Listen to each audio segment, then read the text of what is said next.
Hey, what's up YouTube? My name is Uma from Trending Reviews, and welcome to my review of the Zhiyun Evolution 3-axis gimbal stabilizer. Now, I bought this from Amazon. This also goes by the name of EACHSHOT gimbal, but I'll put a link in the description below for the exact one I've bought. So I'm going to go through with you on how to set this up for the first time, and sort of the various buttons and actions that this can perform for your GoPro cameras. But I have a GoPro Hero 5 and I'm going to be creating a separate video for that to go through, so keep an eye out for that. But for now, let's go through unboxing this and seeing how to set it up, and just running through some of the basic functions to help you get up and running straight away.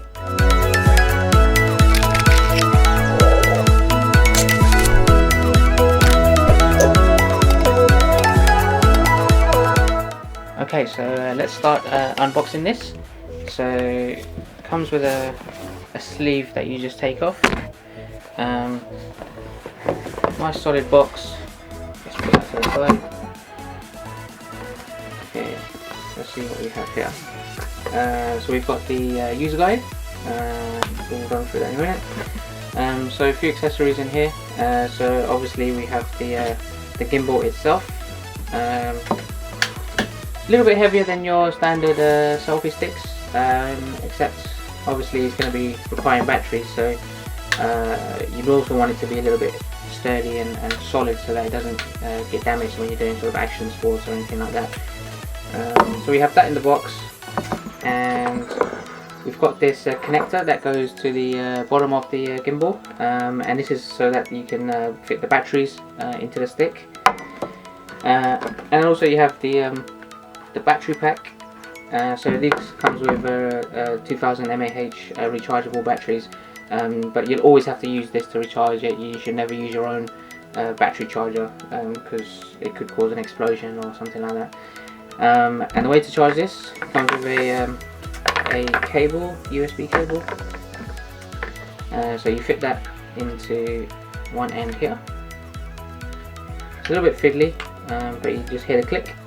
And ideally I would just use the USB side to put into the my MacBook.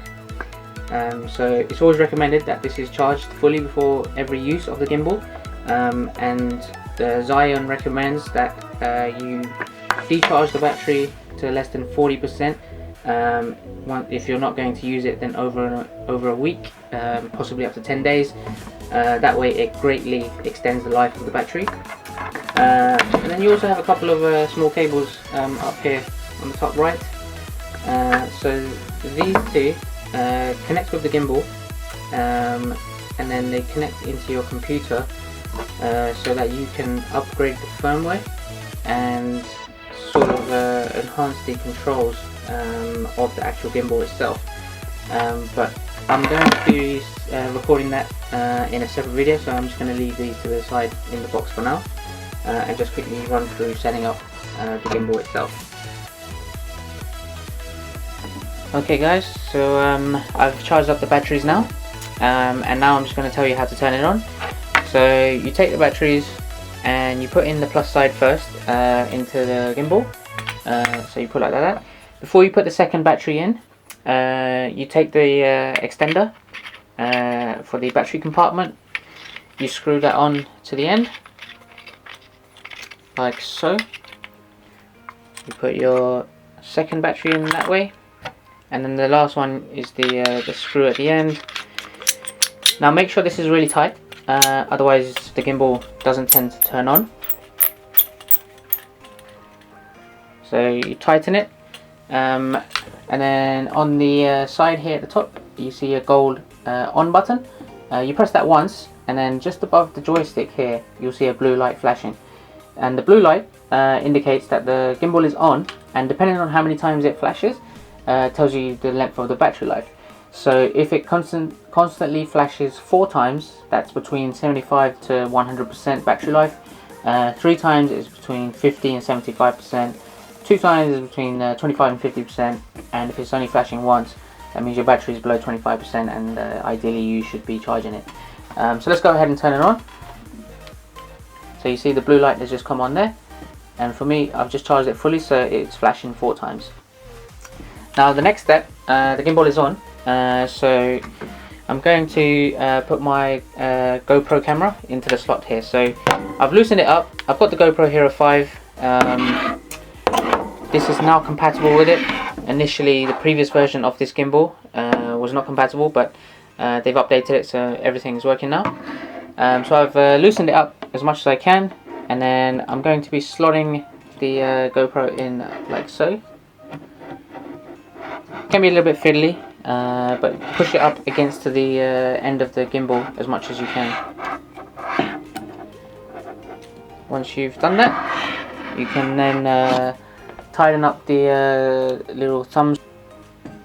Okay, so now that we've got that ready and set up, at the moment you can see it's a bit flimsy, so to get it ready and start using it, you'll have to hold down the joystick button for about 3 seconds, and that will automatically adjust that.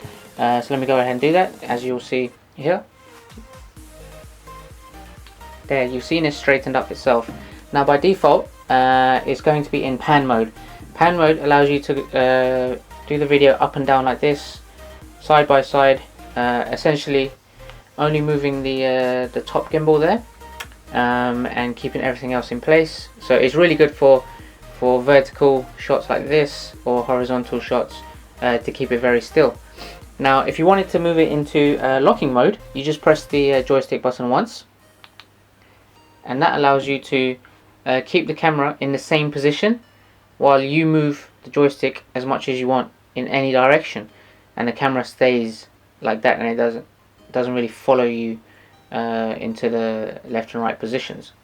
Now if you press it again, it's gone into following mode, so it's all sort of manual controlled, so wherever you twist it, the camera will twist in that position for you as well.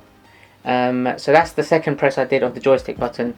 So those are the 3 modes. You have the pan mode as the default one, the locking mode, which is the one that keeps it in the same position, and the last mode is the following mode, which allows you to move it in any direction freely like this. And if by the second press it's on the following mode, if you press once more again, it goes back to the previous mode, and the previous mode is locking mode, so it stays in that same position. And if I press it one more, it goes back to the first mode, which is the pan mode, which was the first default one, like this. Now you can switch between each of the modes, but you'll have to remember how many presses of the joystick you've done, and that's sort of given to you in the user guide as well. You can have a look there. But also, if you wanted to turn it back off again, you just press the joystick button for 3 seconds, and you'll see it just falls down, and all of the modes are off now. And then once you've finished recording your videos, then you can press the off button on the side there, and the blue light will stop flashing. So that's basically in a nutshell how to use the Zhiyun Evolution 3-axis gimbal. If you have any questions on this, on how to use it, then drop a comment below. But I'm just going to show you a test video now of me actually using this with my GoPro Hero 5, just so you can see what the video is like. And I'll be creating a separate video on actually the various different shots you can do with the GoPro Hero 5 using this gimbal specifically. So running videos, running up and down steps, in a car, and jogging, just walking, taking selfies, that kind of stuff. So keep an eye out for that. So let's take a look at that video now.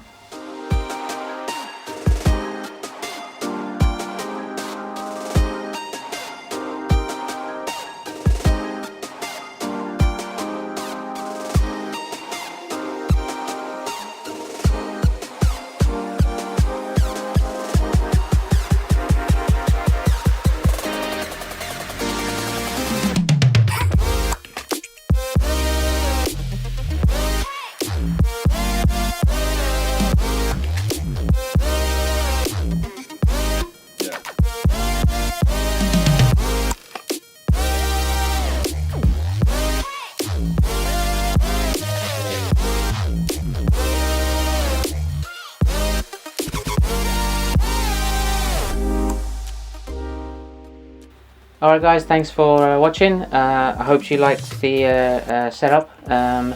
Overall, I think it's a really great gimbal, and I would definitely recommend it for anyone that wants to get really smooth, professional quality videos. And if you did like the video, then please give it a thumbs up.